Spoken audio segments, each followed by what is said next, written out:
Hey everybody, and welcome to Ringsiders Wrestling. My name's Kate Johansson, and as always, joined by Callum McInnes. Thank you, Kate. Good to be here. Yeah, man. And I was just saying before we went on the air, long time coming. This person, our guest today, was one of our first ever followers during our Wrestle Thoughts days. You may know him as Cortez Castro. You may know him as Ricky Reyes. Ricky, thank you for joining. Oh, thanks for having me, guys. I'm excited. So what we've been asking everybody that we've spoken to recently is, what have you been doing with the downtime recently? How have you been making the most of your time, not wrestling and not having your usual schedule?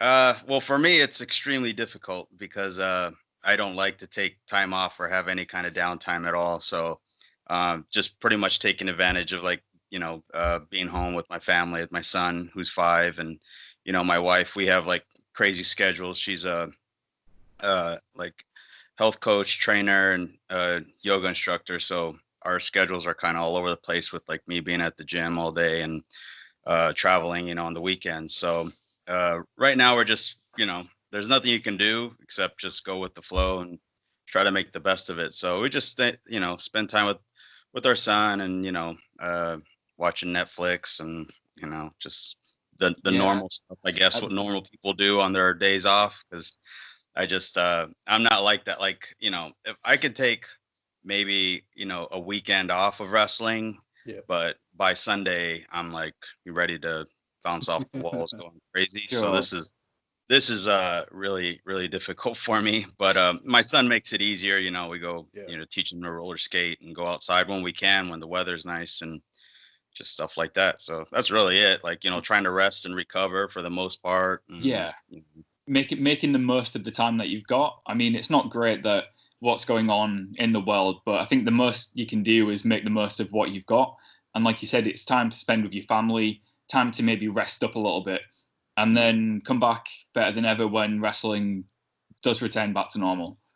Yeah, that's totally it. That's how, at first I was like, okay, 2 weeks. Like we started with like a 2 week, 2 weeks off, and then it turned into like a 30-day thing. And now the governor's trying to put us like every 30 days to kind of be reevaluated to like a slow, like a soft opening type of thing for the state. So right now, like the area that I live in Pennsylvania is not doing very well as far as like the opening. So we're like on complete like lockdown still for like another 30 days. So Right. Okay. Yeah, because we had something similar to that in the UK, because we don't get judged by the state, we get judged as the country as a whole, because we're only a small country, and we think it's too early to be loosening the restrictions. But the government has just started doing that anyway, and it's not. I don't feel like it's a great move personally, but in America it is a little bit different because the states are so big. Some of the states are bigger than the UK as a whole. So, yeah, it's a little bit different over there. But as long as you and your family have been keeping safe, that's the main thing. Yeah. What have you been enjoying on Netflix then? You said you're just relaxing with the family, watching Netflix. What show are you watching at the moment? Well, we started watching recently. I can't pronounce it for what it's called, but it's about King Henry VIII. Okay. It's like a four season series about his life and stuff, and the Crown is a big thing that we like. We watched that Ozarks. I don't know. Yeah. Oh, yeah. Yeah, that was pretty good. We're big fans of like the documentaries, like the series. I don't mind them being remade for like, for drama reasons or whatever, but I like to be factual because like, I don't know, I just don't feel like wasting my time with like, I don't know, whatever TV shows everyone else likes. I just like historic type of stuff. So the stuff about the kings and like the crown and stuff like that, that's pretty interesting to us, to my wife and I. So we watch a lot of that, and then like later in the evening we turn into like mindless TV shows like The Office or something, just to kind of go to sleep and not think about the different stuff. But Have you had time to check out Disney Plus yet? You said that you've got kids. Yeah, my wife just got that. Like they have like a package like Hulu, Disney, and ESPN, and I don't watch anything but wrestling, pro wrestling.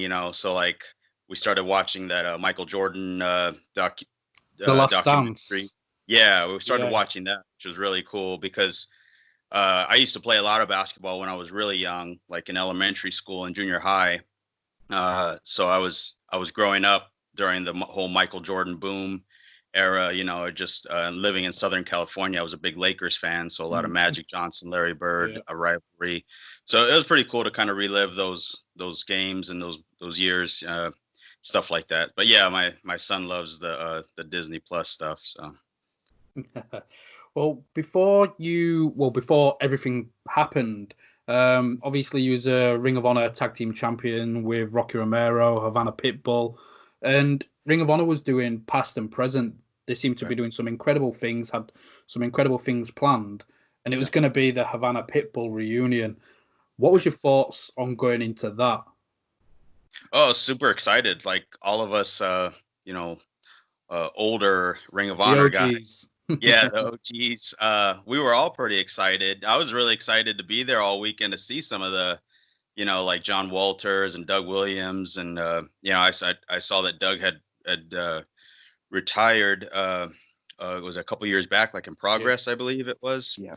And yeah, so I was pretty excited to see all those guys. And uh, me and Homicide, we live like in the Northeast area, so we were all pretty excited to kind of get together again, and he's kind of on his last, I think his last year is this year or something. So, we were all, and Rocky and I, like when I was shooting Lucha Underground and go back to LA, we would catch up and grab dinner, and I even went down to his wrestling school and trained with him a few times, and we were all pretty excited, and it was crazy because the day before I was supposed to leave is when everything got shut down, March 13th, because it was March 14th was the well, they were going into their anniversary show, right? The 18th or the 18th anniversary event, and I got an email, I think maybe that Thursday in the morning, saying do not get on the plane, everything's been canceled. So that was pretty disappointing. Yeah, that sucks. I mean, hopefully it's something that can be picked up again in the future when everything is back to normal, because I think a lot of fans really want to see like that old school Ring of Honor against the new school Ring of Honor would be pretty cool. And being a fan of Ring of Honor since 2002, it's like I was watching some old Ring of Honor the other day, and the atmosphere at those early shows was incredible. Like you knew you was watching something special, and I think it'd be cool to see, like you said, Kurt, good to see like a Havana Pitbull reunion down the line at some point. Yeah, we were both really excited. Rocky and I, like, we're still, best of friends and stuff like that. But, you kind of, how it is. You get caught up in work and life, and you drift apart, not on purpose, but almost through necessity, So, like, I just been kind of off doing my own thing, and he's doing his thing. And, we kind of catch up when we can. But it was, at least for me, it was really cool to think, like, man, like, I'm gonna be back in there with Rocky, like, and the best thing about us, like when we used to team, was there was never a whole lot of planning or plotting for matches, between him and I, at least, because we both kind of had that, always kind of explain our style like more like a Tully and Arn. Like we didn't really need to tell each other what to do, where to be. We just kind of worked for the same purpose, in the matches. So I was just excited to get in there with someone I didn't have to coach in detail, go here, go there, give me a boot, stay on them. Yeah. So I always felt like you and Rocky, even though you had different styles, your styles gelled really well together as a team. And like you said, you didn't have to explain much to each other. I feel like your styles really complemented as a team. And when you first started teaming with Rocky, what was that like? Who came up with the ideas, and who came up with the idea for the team in general? Okay, so Rocky started a couple months prior to me training. So when I first came to the wrestling school in San Bernardino, California, he had just got done doing like his debut match. So I was started training in maybe July, and he had just had a match, but he was like 16 maybe, so he had to wear a mask, and stuff like that. So he was just doing like what's called like an underneath match, like the very first match on the show with another kid that had a mask gimmick. So because it was Southern California, so they always announced it as like a lucha libre match.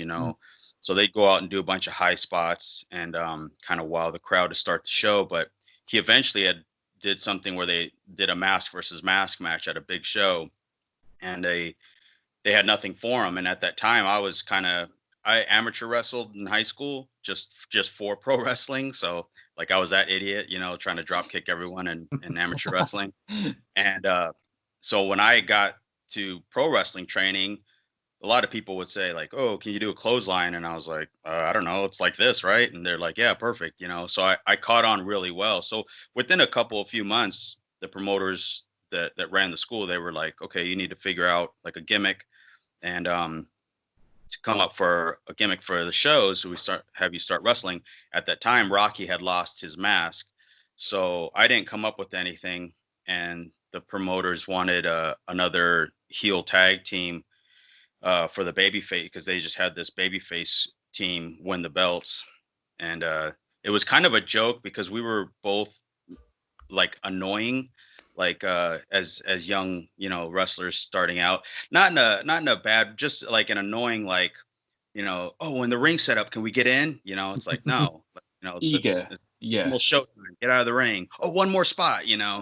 So we were kind of like those annoying kids. And anyways, they eventually they were just like, yeah, let's just stick you guys together as a team, do it for a couple of months, to get the wrecking crew over. And we're both Puerto Rican, so we thought, oh, can we be like a Puerto Rican tag team? Like we didn't have any ideas, And they were like, no, because the promoter Jesse Hernandez, he's good friends with Savio Vega, and he's like, nah, brother, because Savio's gonna tell me I'm biting his shit, and they're on WWF, so just come up with something else. And then the other promoter, he was like, oh, Cubans, nobody likes Cubans, and nobody likes you guys, so just be Cuban for a few months. And that was 1998.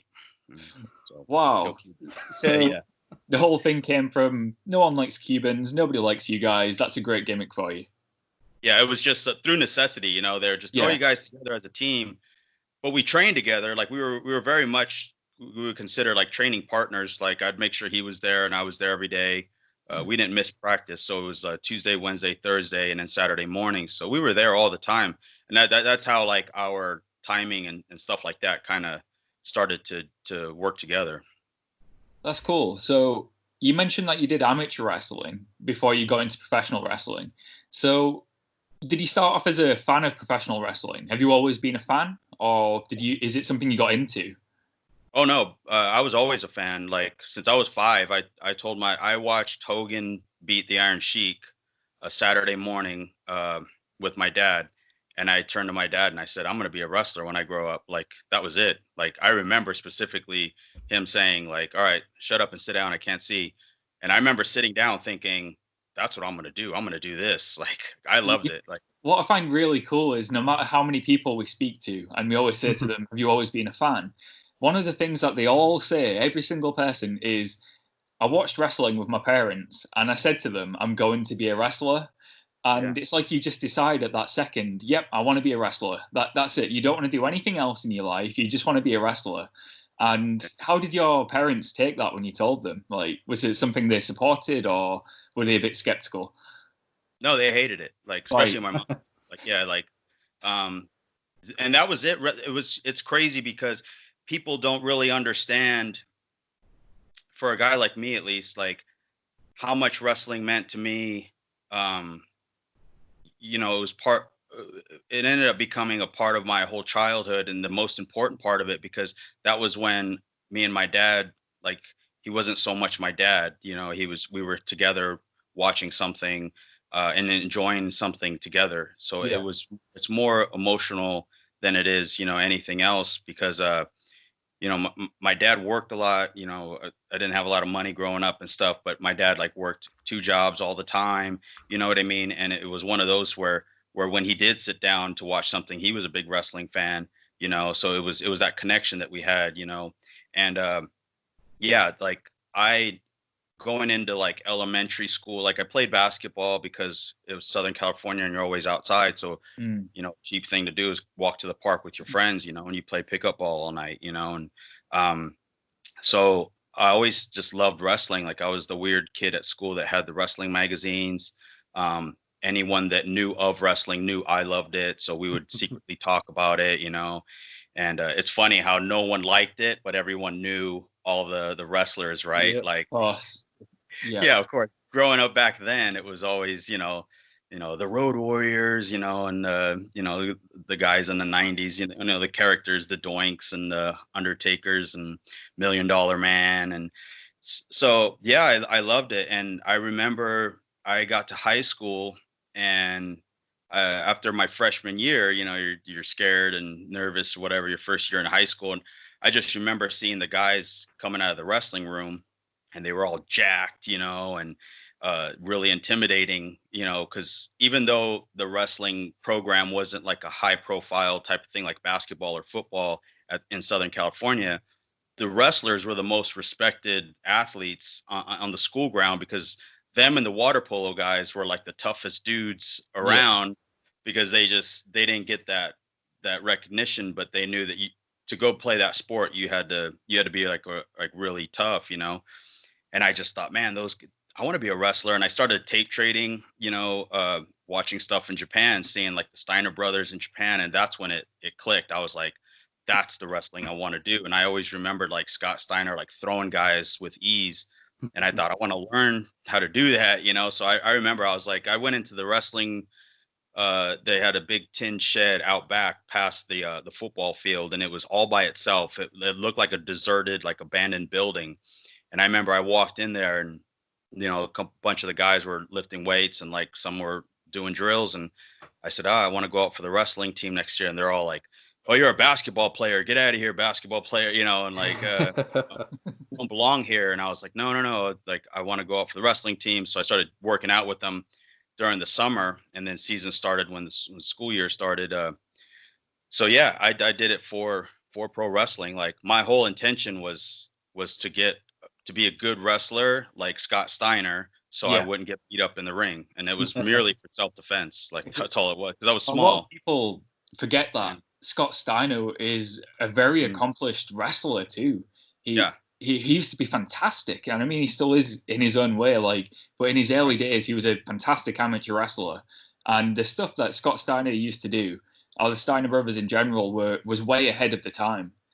Totally. And it was like he was doing the small guy stuff, but he was like 240 and jacked, like it was unreal, Yeah. Well, you mentioned you love for Steiner Brothers and you was tape trading, watching stuff from Japan. Going back to the Havana Pitbulls, you worked in the MLL, but you also got to work in New Japan. So from being that guy tape trading at university, college for you guys, to then being on a tour New Japan with Rocky, how was that experience to know I've got to what I used to tape trade? Man, I remember I had did a tour of Japan a year prior to when we started with New Japan. Yeah. And it was I met Gato and Jado in 2001. We did Okinawa. We went to Seoul in South Korea, and then we came back to Tokyo for a few days, and then headed into like Guam and Hawaii and stuff, and then before coming back to California. And I remember walking around Tokyo Dome City, where the dome and Korken Hall is. It's like a downtown area, and I just remember telling a couple of the guys that were with me, and they all trained with us, and I said, man, before I die, I'm gonna wrestle in the Tokyo Dome, And of course, it's my second year in wrestling, and they're all like, yeah, right, whatever. And fast forward like a year later, even it was me and Rocky were going into the dome because our debut match for New Japan was the Spiral Dome in October 14th, 2002. That was our debut for New Japan. So it was crazy because once the LA dojo, the original one, opened up that Inoki had run, we were invited. There was only a handful of people that were invited to come train there. And we were invited down by the head trainer, and we met Mr. Inoki, I remember me and Rocky were sitting there like, yeah, we're not going anywhere. Like, this is it. Like, That's you know, awesome. Yeah. yeah. So like the training was really, really hard because they trained us like MMA fighters, not pro wrestlers. Because the Inoki-ism was more of like a shoot style pro wrestling, you know, like that old UWFI, you know, kind of like kicking and you know, shoot wrestling. So again, going back to having amateur wrestled, I got a lot of the training wasn't a problem. Where it was a problem for a lot of people that came through there, like, you know, guys like Joey Ryan and, you know, Southern California guys would all show up for like tryouts, and we would just eat them up, and they would leave. And of course, we got, you know, a bad reputation for a while, but it was because the Inoki office didn't want anybody that didn't take it as serious as like we were taking it, you know. Yeah, I've always found that interesting, the style of training that New Japan provides, especially like you said with the Inokiism. It's teaching it how to make everything look and feel realistic to somebody who's watching. So if you're watching a New Japan wrestling match, very rarely do you have your like disbelief not suspended. You're always watching it going, this is a real fight, or to me as a fan anyway. So what was it like picking up that? You said it was easy for you to do given that you had a wrestling background. Did it become the style that you preferred? Well, it wasn't easy, but it was easier, you know. I mean, my threshold for pain was a little higher than maybe other pro wrestlers where they would complain about stuff. I just learned like I just got to get through this. Like, you know, it wasn't that it was easy by any means, but I just knew, I guess maybe to keep my mouth shut and not look like a bitch was basically was the measurement, you know, was like, are you going to, cause we were all hurting, all of us, you know, it wasn't like it didn't, but it was a matter of like, who's going to show it and who's not. So, that's what the LA Dojo tryouts were more about. But I was just a little bit more familiar to it because I really fell in love with New Japan Pro Wrestling. You know, I didn't really watch much All Japan at the time.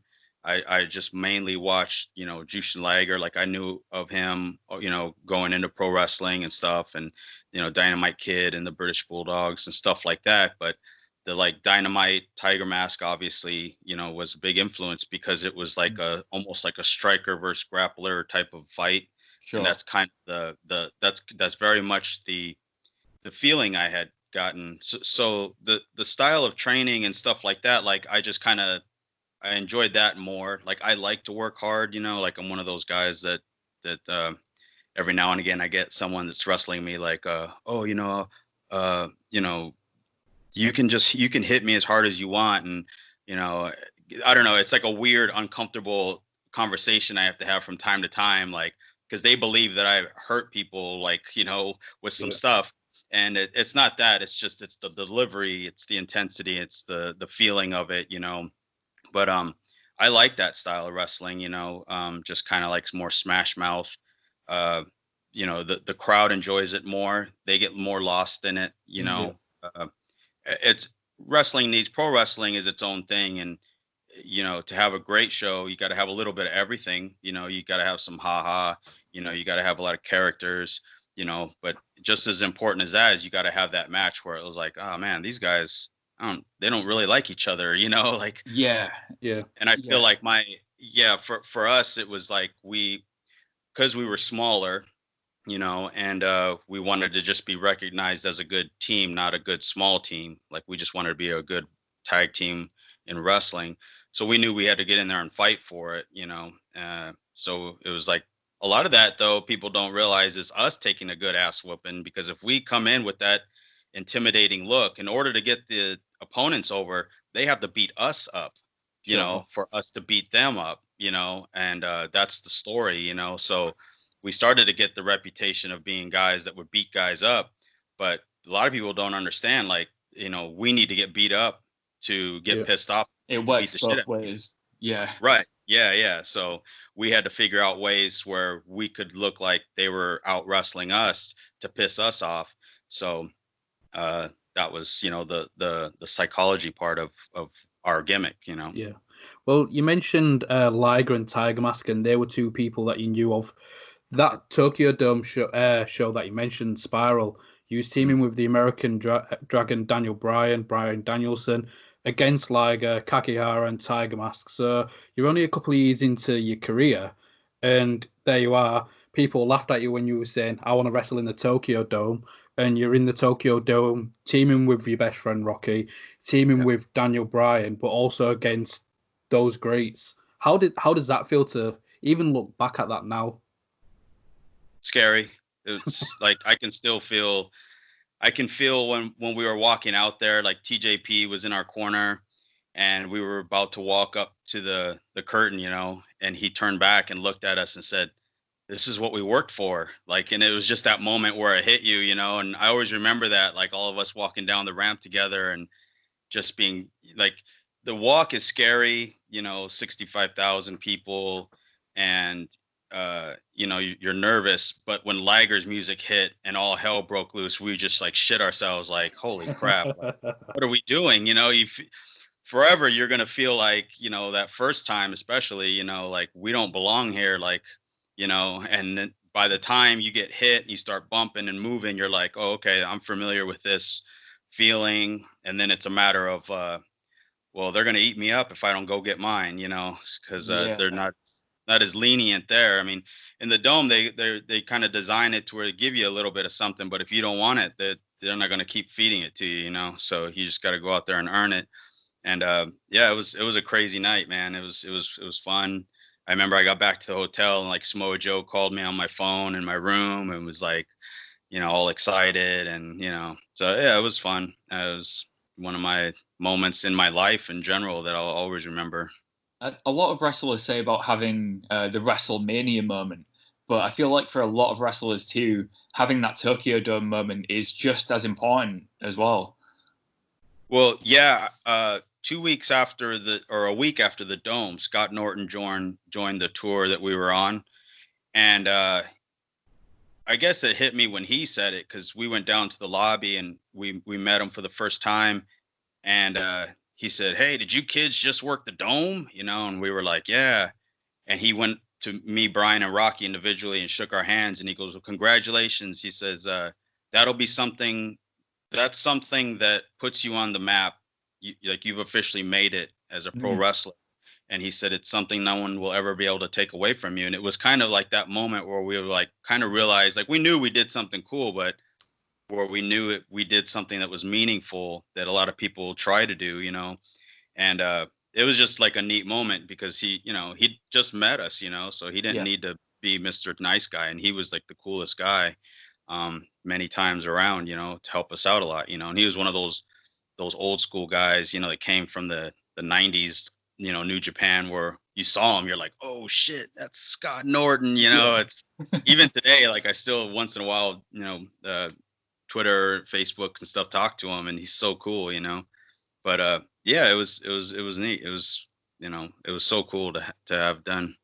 You were saying about the style of wrestling in Japan in general being so vastly different, but there's a style of wrestling which you've done later on in your career at Lucha Underground, where maybe the style isn't different, but the way it's presented is. Was there a big challenge there for like how Lucha Underground was filmed to stuff like you've done previously, given that it's done more cinematic and more like a movie? Very much, because people also need to understand, like, Lucha Underground was just a TV series. It was never really a wrestling league, Yeah. Nothing like Impact, nothing TNA or, MLW. It was nothing like that. We were strictly a television show, but the wrestling fans put us in that wrestling category, right? Like, to kind of like match us up type of thing, And so it was very difficult, because what really meant the most on Lucha Underground was the storylines, not what happened in the ring. So the writers, like, for example, like I was put into like a main event storyline, being a police officer and trying to shut down. I was trying to catch basically Vince McMahon, right? Like, so it'd be like somebody trying to put Vince in jail. That was my character. Good luck. Yeah, right. And so that was like with the Dario Cueto, and me kind of interacting with each other constantly, So when I would have a match that was only like 3 minutes, 5 minute segment, I would tell the writer, I would say, well, am I doing something wrong? Why don't you guys want me in the ring? And I remember DJ sat me down one day and he goes, listen, you're in a main event. This is the main story. You're trying to shut this place down. Do you understand that? And I'm like, yeah, man, but my match is 3 minutes, and Pentagon and Cage, they get to go out there for 20. And he's like, yeah, that's a blow off to something, or, like trying to explain to me. And as a wrestler, right, that doesn't do me any good to be, cut. All right, rep, that's a rep. That bullshit to me is like nothing. I want to be in the ring. So it took a lot for all of us, really, because we all had those moments in multiple seasons where we're like, I just wrestled for the title. Why am I in a match with minis now? Like I feel like I'm looked at as a joke, and that came from specifically from like Son of Havoc, who he was like, I just wrestled for the title. Now they got me doing like comedy stuff. And I'm like, yeah, man, but we all kind of had to be there for each other in the back, because mentally wrestlers will just, things will run amok in our minds and get out of control. We'll get all bummed out, because again, we're gauging our success based off what happens between the ropes. And that's how pro wrestling is measured. But this is a television series. So, it was like I was brought in weeks and weeks at a time, and I'm shooting stuff all through Hollywood and these studios and stuff. And it just, for me, I was like, well, I don't really want to do this. I want to wrestle. And so, yeah, it was very difficult mentally, because you'd get, every season you get that 1 or 2 match where you can go 20 minutes or whatever and tear it up. Right. But you really had to wait your turn. So it really tested your mental strength, because you had to sit there and just kind of take, plates and plates of crap for such a long time, and then you'd have that moment and you were like, oh yeah, I did it. And then the next week you might be right back down to doing nothing, Sure. So it was very I remember frustrating. that being the case where, looking back at Lucha Underground, I really enjoyed it as a fan, but I only remember the big matches. I don't remember any of the other matches on the shows, but I remember a lot of the storylines, and that's because it was so story centric. Right. And the matches were great, even though they were short, but I can't remember many of the shorter ones, but I can always remember the blow-offs.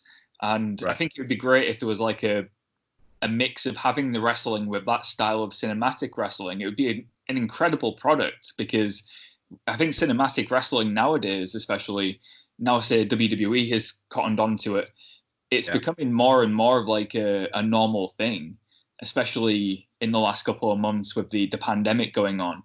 A lot of Right. promotions are adopting that cinematic style. Do you think it's something that definitely has a place in wrestling? Yeah, I totally think so, because of it's television, so your product it's a TV product. I always thought, like, when we got into like season 2 to 3, we were really catching fire there with a lot of fans, and the product was looking, really awesome. And I Mm. always would tell guys, like, I think that this is what Vince McMahon will turn the WWE into, basic, almost like a straight Hollywood style television show. Um, you know, uh, I'm not sure what Triple H will do once he's, kind of more in charge or whatever, because he's more of a wrestler, like a worker based, not as theatrical as maybe Vince might think or want to be. Mm. I'm not even sure. Like, I mean, obviously you could never think like him, but I think Vince wants to be like what we were in Lucha Underground more, than what they are now, even with the character. So I think the more over the top you can pitch a character to Vince, I think the more he likes it, because it's more out in Hollywood I think style. you're right. Yeah, because I think Vince McMahon was once asked, "What's the product that you make?" And Vince said, "We make movies and Right. we make films." And that's pretty much what Lucha Underground is. It's a movie. You watch it Exactly. like a movie. You don't watch it as a competitive wrestling match. You're watching a film, and Yeah. I feel like that's what Vin, like you said, that's kind of the style Vince wants to go for. whereas Triple H is your old school wrestling fan, bases himself off like Harley Race and Ric Flair. So I think it's going to be interesting to see in, say, the next 5 years to a decade what WWE becomes, because right now I think we're just getting a taste of it with that cinematic style. Yeah. And my whole thing is like with Lucha Underground, like we all had to tell each other and walk each other off that ledge, pull each other back and say, this is just a TV series, it's a TV show. Yeah. It's not a wrestling. If I go out there and have an amazing match tonight, I don't climb the top 10 ranks, in Lucha Underground. It doesn't work that way. My character is what it is, part of this story. When that's done, what it does after, it all depends. So I think one of the coolest things Lucha Underground did is the Gift of the Gods Championship, because that was so cool that you have to collect all the pieces of it to be able to get yourself a title shot. I think I'm surprised that hasn't been adopted by another company, because that was one of the things that they did where I thought, wow, that's really original. Like, that's something new. Did you feel like that was something they did well? Yeah, because the Gift of the Gods title becomes its own storyline. Wanted to make that, instead of it being like a secondary belt, a television style belt, intercontinental, whatever, it needed to have more layers to it. So having each medallion gave you a main event for 7 nights or whatever, however many we had at the time, however many nights, right? Yeah. So because it was like you had that to fight for. So in that sense, it gave you more layers as far as storyline wise goes. But I also feel like no other company can pull that type of thing off because they're not designed to make that, right? So like the X Division titles, you go after the X Division title. The biggest thing for me is like, I thought for sure if anyone was going to bite anything, it would be the trios titles, like that we kind of made up, or not made up, but adopted from Mexico City. Yeah. Because in my mind, I looked at like 205 Live might be the perfect place to introduce not tag belts, but trios belts.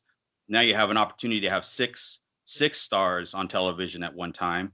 And then you can group guys up into 4, 5 even groups, right? And then they all get TV time.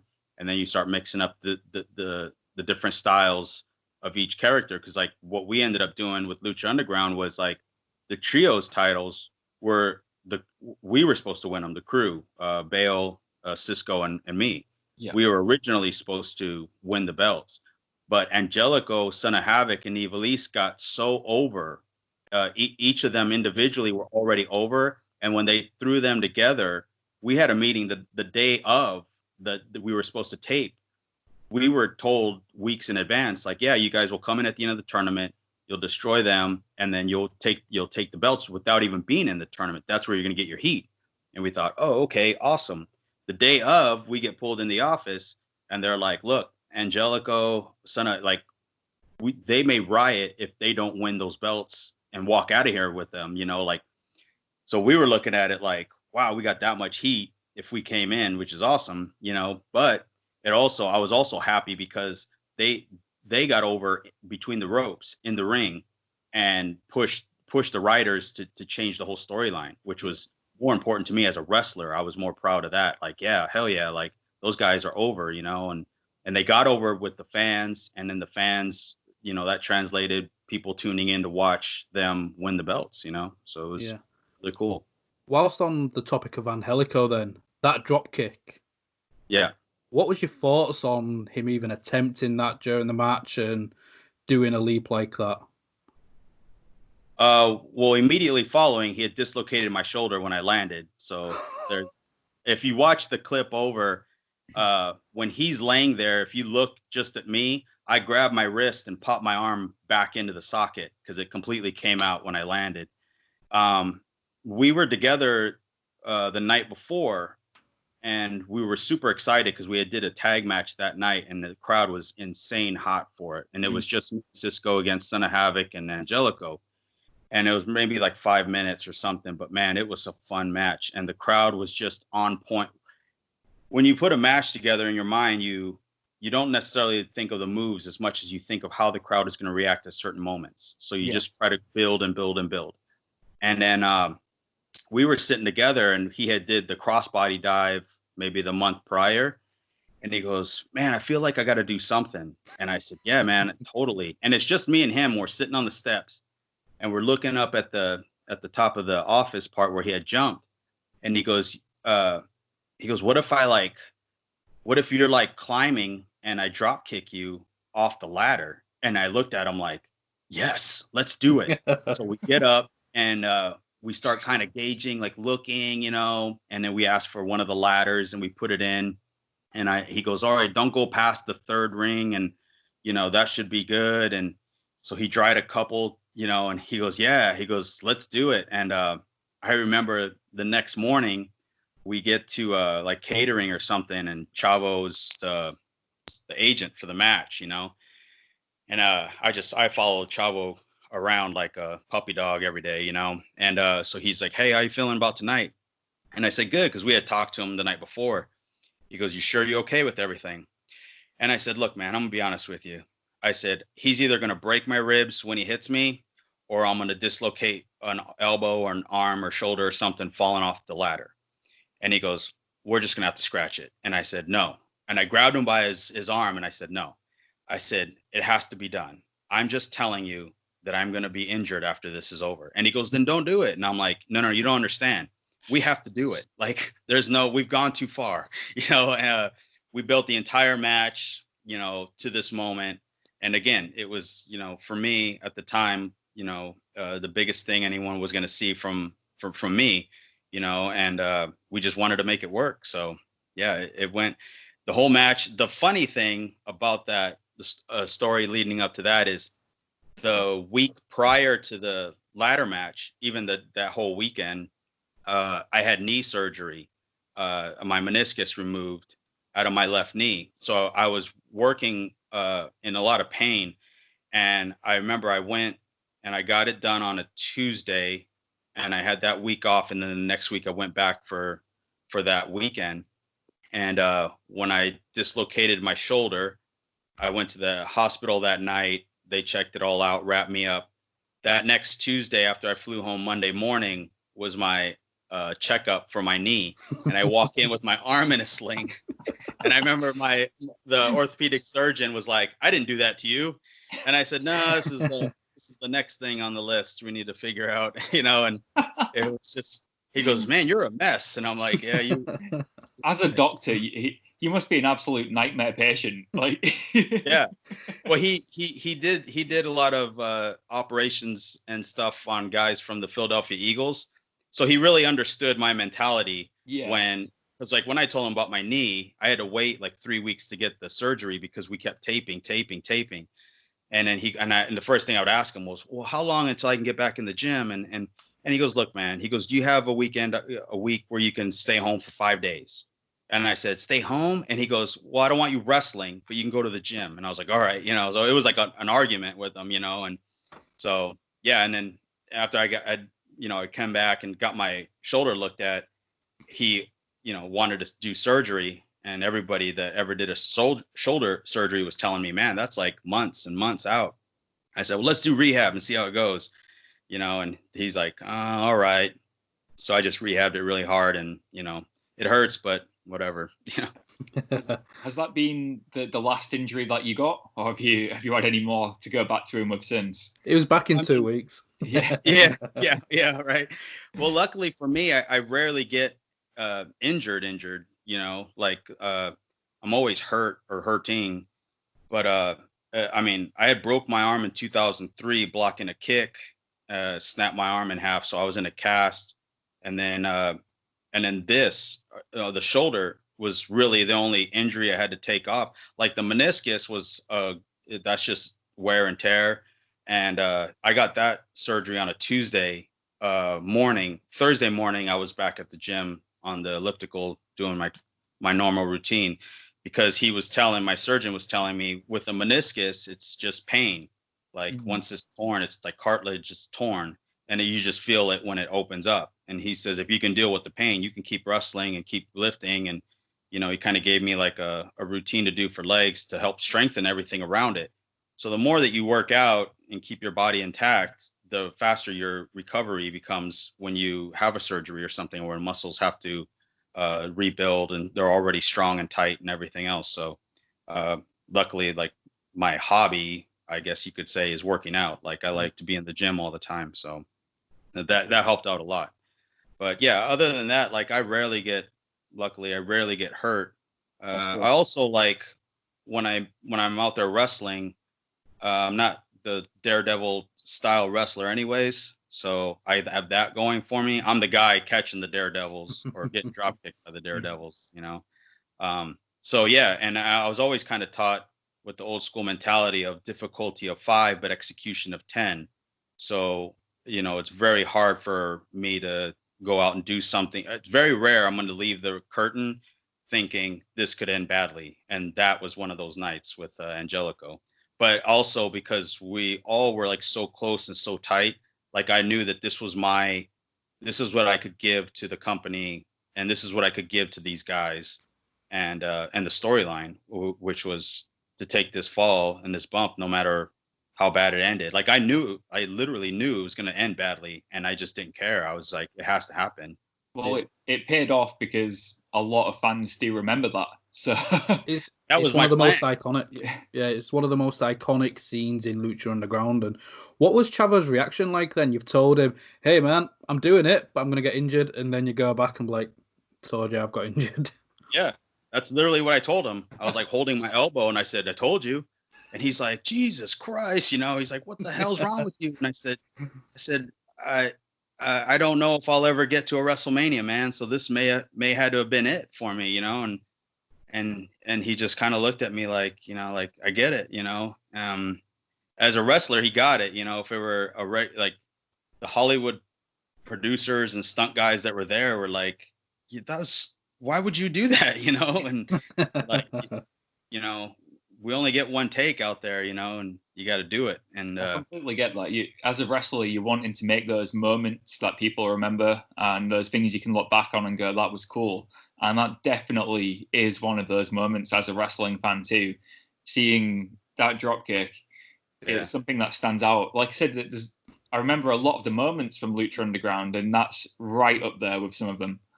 Yeah. Yeah, that's what we, you know, as wrestlers, that's what we want. And when you get that opportunity, you take it full force and run with it as far as you can. So we knew that having this ladder match, it was going to be an epic ladder match, right? Because of the setting, the crowd, how over everybody was. We just knew we needed that extra over the top moment. And Angelico was already like, I remember because I beat him up on the office. I chased him up the stairs. He needed a way to get up there, and I said, "Well, let's just brawl." And he goes, "Yeah, why don't you just beat the shit out of me with the stick up there, so that way I'm like done." You know, in the fans' eyes, I can't even stand. And I remember just whacking the shit out of him, a couple of stiff shots with the stick, and then I looked at him, and there was all kinds of stuff happening on the ground, so I knew the cameras were there. And I said, "All right, man, see you in about 5." And I walked away. And I just remember like going into it, there was a table spot, and I'm like looking up at him, you know, and he's looking down at me, and everything is happening in that match, and it's just me and him eye to eye, and we're just like, ready, let's do it. And I was like, well, there's no turning back now. And I'm afraid of heights, right? Like I don't do anything off the top. I don't dive, you know. So I'm like, oh man, I don't want to go too high, you know, on this ladder. It was just really nerve wracking in that moment, you know. But once it was done, it was like, even though I was hurt, I was like, it was just the coolest thing to be a part of. Yeah. So instead of like looking back, like let's look to the future. Again, we mentioned the past and present that was supposed to be happening.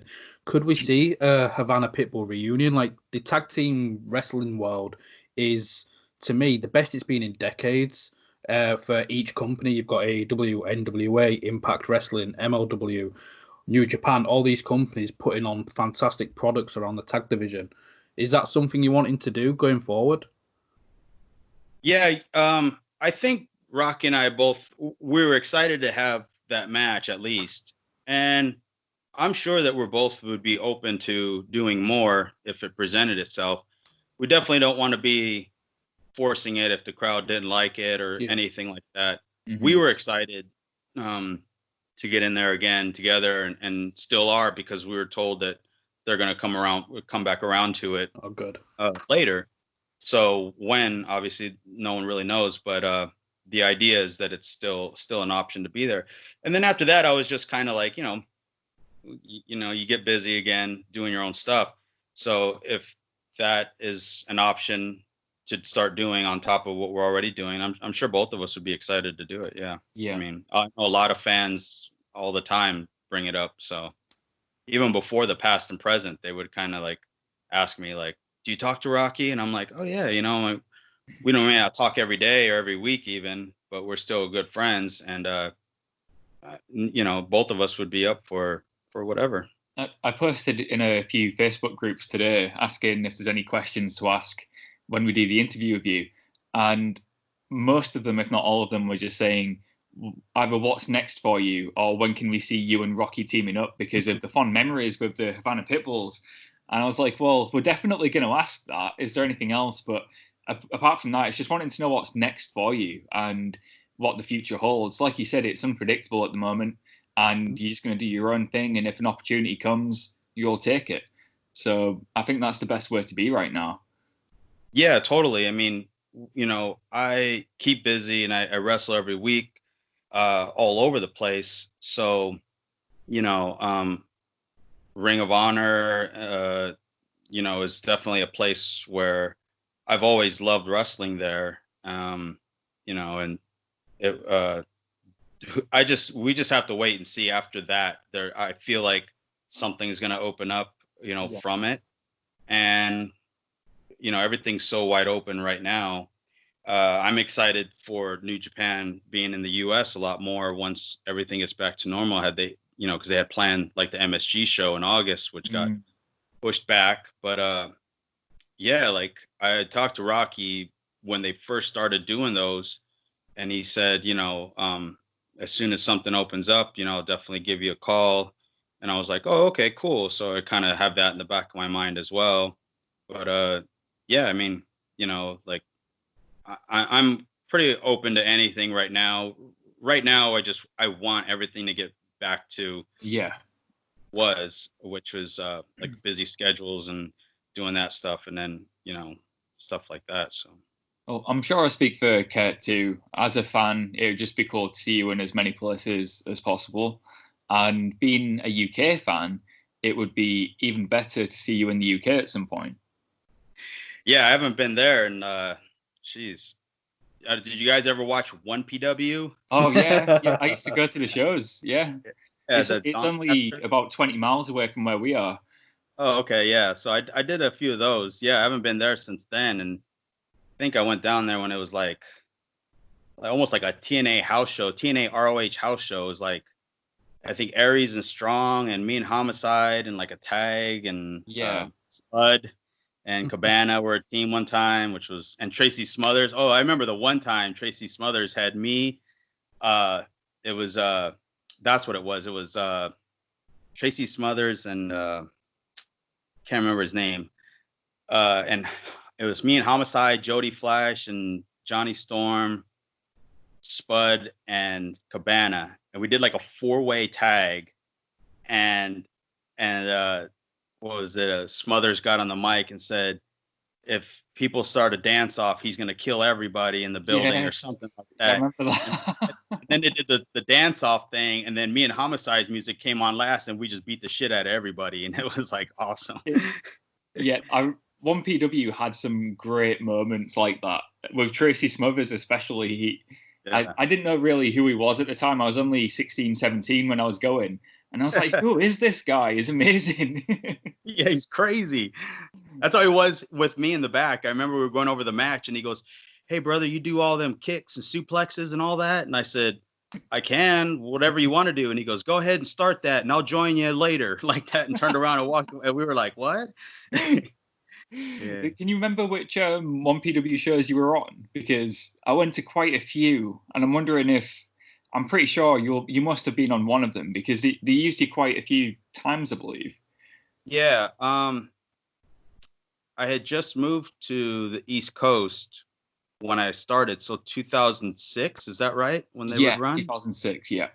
So they had the tag thing, the tag tournament, and I think that's what me and Homicide were in. And then I remember I wrestled like Chad Colliard 1-on-1. Yeah. And we did a couple other smaller shows. I mean, I don't know. It was around that time in that year, kind of all blurred together. I've just got it up here. So the show, it had been around this time, May 2006. Yourself and Chad Collier faced Colt Cabana and Darren Burridge. Oh, and Team Shag. Yep, Team Shag. And then the night after was when you had your one-on-one with Chad. Right. Yeah. Fantastic. I have some very, very fond memories of 1PW. Like, at the time, it was just the greatest promotion ever because we didn't get much wrestling in the UK at the time. So the fact that we could go just 20 miles up the road and see like AJ Styles, Christopher Daniels, Abyss, man, it was something. It was surreal at the time, and now we've got this boom of UK promotions popping up. It would definitely be cool to see you pop over the pond again and mix it up with some of the UK talent. Yeah. I keep an eye on all that stuff too, and I would definitely like to, get out there a little bit more on my own or whatever, and do that. Yeah, I liked, what I did, especially in 1PW, I think was more associated with like me and Homicide as far as like Ring of Honor and what we did, and I remember once I kind of like got away from Ring of Honor and I wanted to do my own stuff. I really kind of focused on like creating what my own character would be, and trying to develop that on my own. So now having done it for, quite a few years, I would like to, kind of show that off, in the UK somewhere, kind of on my own. It's like, it's always great to be with your friends and do stuff together as a group or be associated with a group like that, but selfishly, it's like you want to go out and be on your own, I get you. So, yeah. So we'll have to do some tweets to try and get you over here with some different companies. We need to get him over. Yeah, that'd be really cool. And before we start wrapping things up, is there anything coming up? I know like it's hard to say with bookings at the moment, but like, is there anything coming up that you'd like to plug, or do you have a pro wrestling tee store or anything you want to get out Big there? Cartel. Yeah, I don't have a pro wrestling tees. As you can tell with the Skype situation, I'm not a big internet goer. So people tell me like, yeah, set it up. I'm like, ugh, that's like work and type and stuff, and I'd rather just go to the gym and work out for 3 hours. Old school. Yeah. So, but I'm actually, I don't know if you guys are familiar with the Super 8 tournament. That's happening in September 19th. That they kind of pushed it back. So it's supposed to be in April, but they had to bump it back. So September 19th, I believe, is the Super 8 tournament. I'm in that again. That'll be my second one. I did it in 2004 with a pretty stacked group of guys then. But yeah. Oh, he's doing so well. There he is. There we go. Dude was doing so well. We got through the full thing. Yeah. Sorry. Yeah, we're good. Okay. Yeah, I just I have that. That's the main thing that they are going to do, regardless of whenever everything. They just keep pushing it back, every couple months. That and just social media, stuff like that, And where can we find you on social media? My Twitter is at Ricky Reyes 01, and then Facebook Ricky Reyes, Instagram, stuff like that. I'll put all those links in the description anyway, so people can find you. I'll also put the date for the Super 8 as well, or anything else. So it's been great talking to you. Like I said, I've been wanting to catch up with you and talk for some time because I've been a fan of your work since the early days of Ring of Honor. So very much appreciate you taking the time to talk to us. Yeah, I always remember that time when it did come through where he was following. I think we was in the car. Jamie, who we do Ringsiders with, And like we didn't know anything about podcasting, and you ended up following, and we got really excited. Here we are 2 years later. Cortez Castro is following us. Yeah, we got so excited. We was watching like Lucha Underground at the time and stuff, and now here we are a couple of years later. It's been a blessing to have you on, man. Yeah. Well, thank you, man. I appreciate it, and going down memory lane is always fun.